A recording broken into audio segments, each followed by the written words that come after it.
I was working with a student tonight on blocking techniques for the Invention 13, which has a spinning group of broken chords interspersed with detached broken chords segments in eighth notes. So you have the 16ths that are weaving in rolling capacity in broken chord style, and then you have ascending broken chord detached notes. That's the dualism of the theme, or the subject, I should say. Now I'm going to just take a part that's kind of tricky, because what's tricky about certain sections of this is that the thumbs are moving around quite quickly and making jumps as they're going through broken chord textures or broken chord landscapes.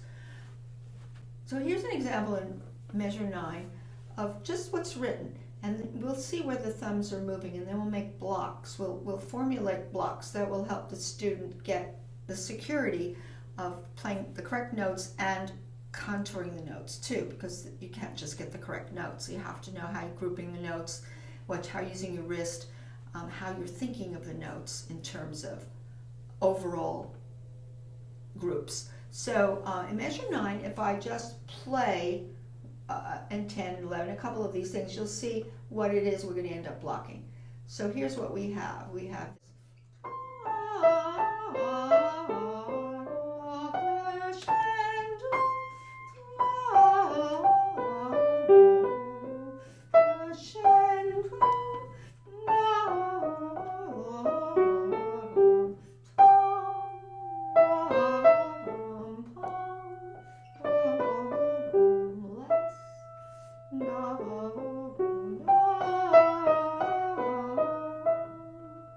You can see the thumb is moving around quite a bit.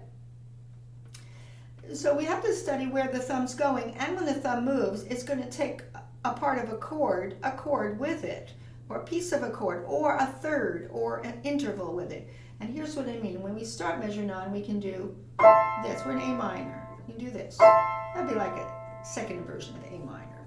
And we're using 5-3-1. The next thing that happened is we do a little overlapping blocks. We can now bring the 5 down to A, because that's what's going to happen. It's going to go. So why not block like that? So we have a 3-chord block, 3-note block, a 3-note block, and then a 2-note block. Perfect fourth. Now what's important next is that the thumb is eventually going to go down a fifth. So I'm actually going to do that, holding the 5 there, because it sort of shows me like a ruler, the measuring rod. 1, 5. And then I keep my thumb very relaxed and loose, because this is what's happening. You're going from here to here.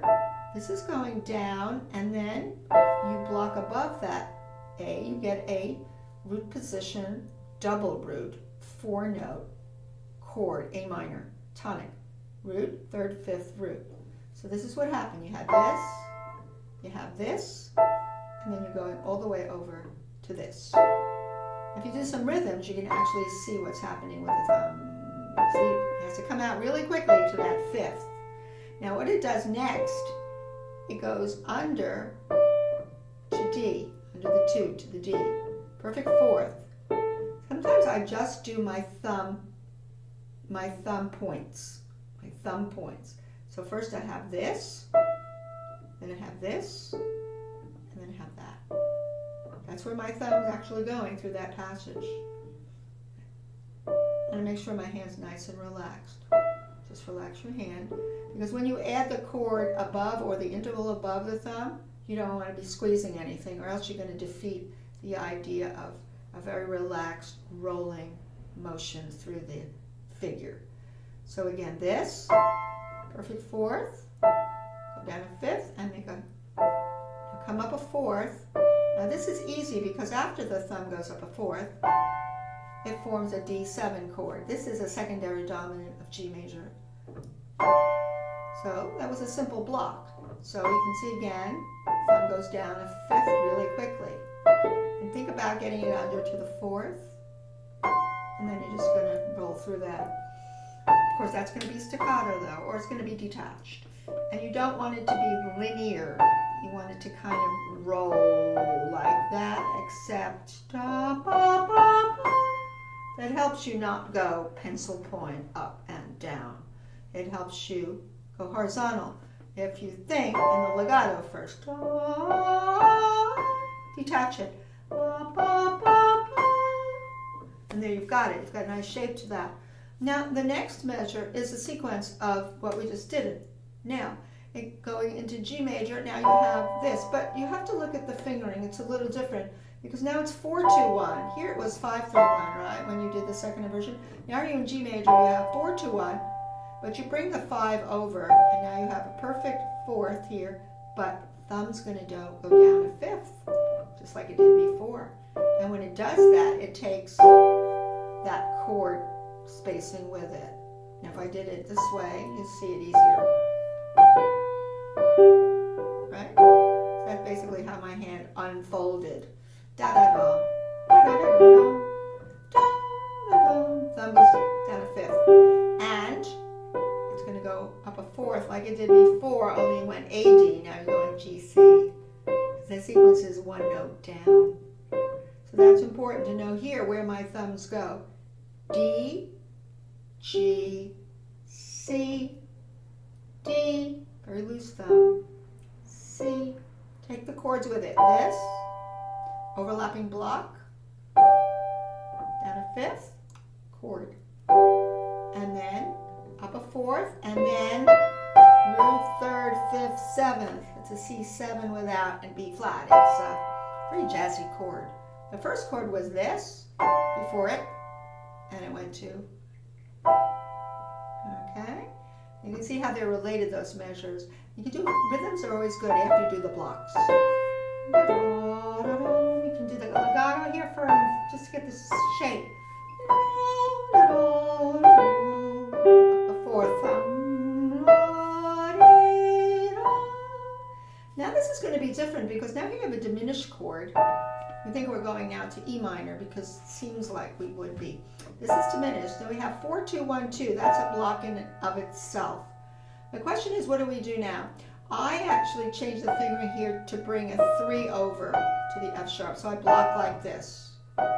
Why do I do that? Because I'm substituting a 3 when I get to the second F sharp. 2 is on it in the first place. And I'm going to this.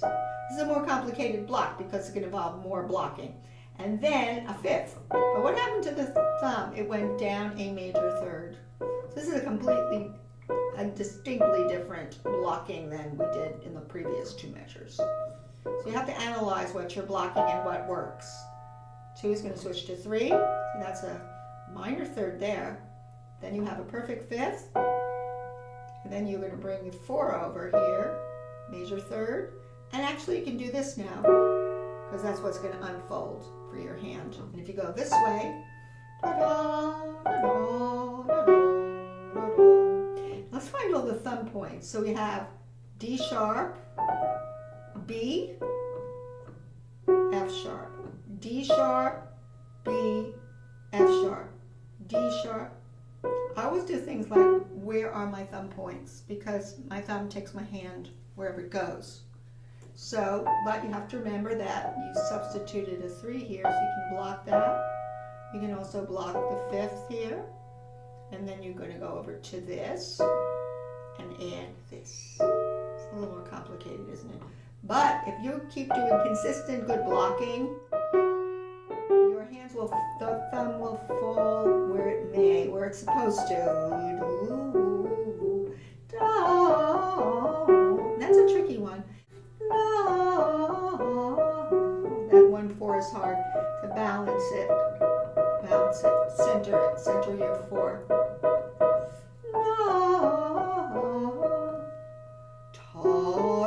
Now this is going to be much easier. This is going to be easier because now here you have, right away you have a nice chord here. You have A7, A, C, E, and I'm using 4-2 in the middle. Remember, good fingering that you're laying out is crucial to the blocking. Notice I'm blocking the octave. And then what's going to happen is my thumb is going to just move up to A. You'll see why. That's what I'm blocking. So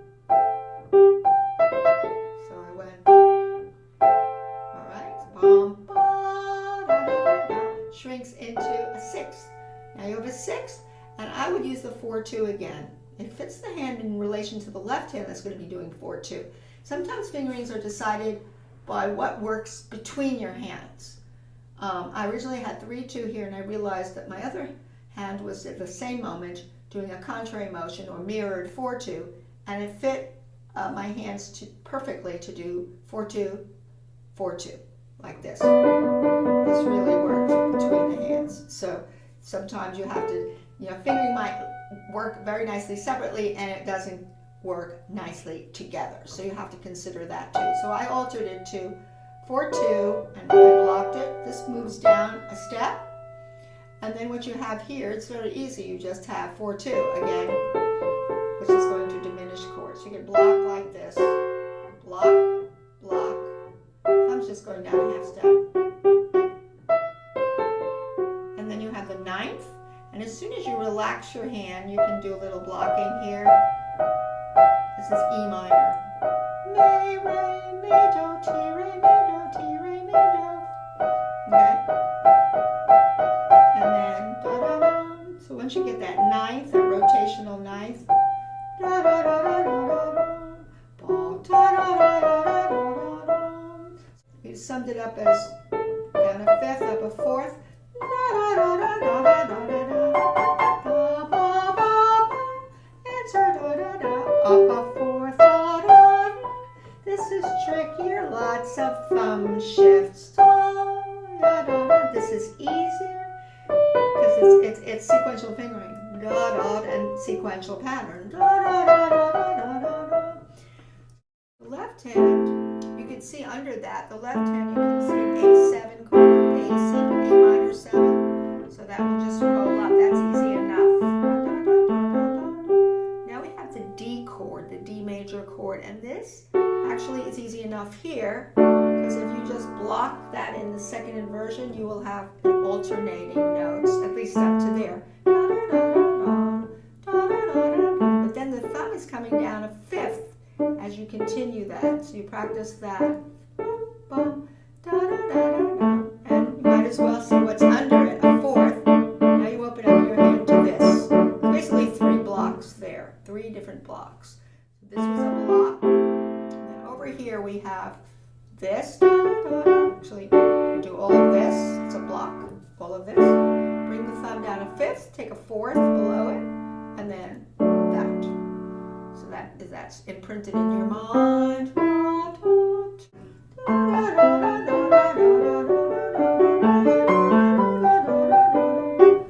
And change this to a 4. 5, 4, 2. So block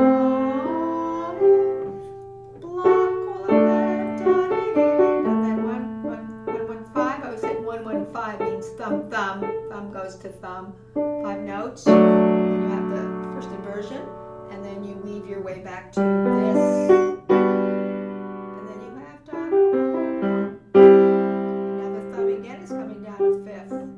So that's important. And below it a fourth. So you see what you're doing? This to this, and then it goes to this. You have to look ahead and see what the blocks are that fall under your hand. This is different than the others. You see what's happening here is you do have a shift over yours. It's a dominant 7 of E minor. You think it's going over the thumb, so you are going for the first time not doing 5, 4, 2, 1. You're going 4, 2, 1, 2. But this is sequential. Da, da, da, da, da, da. What the thumb doing is not a big deal because it falls very, this is a fourth here, fourth,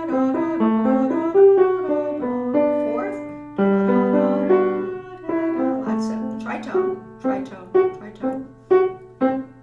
Tritone is 1, 2, 3 whole steps, is a tritone.